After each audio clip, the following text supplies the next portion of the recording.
السلام عليكم ورحمة الله وبركاته، أهلا وسهلا بكم في فيديو جديد. إيه يا جماعة ديكور الفلاور الجديد.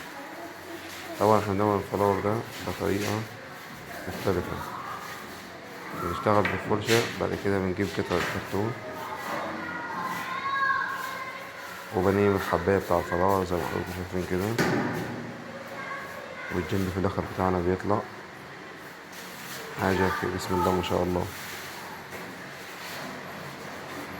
وتابعونا، لو أول مرة تخش القناة عندي يا ريت تعملوا لايك واشترك في القناة. هيس يا عم، جيت في الفيديو يا باشا.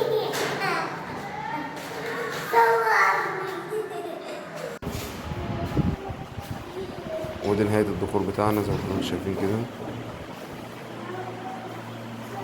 ديكور جميل وبسيط ومش مكلف.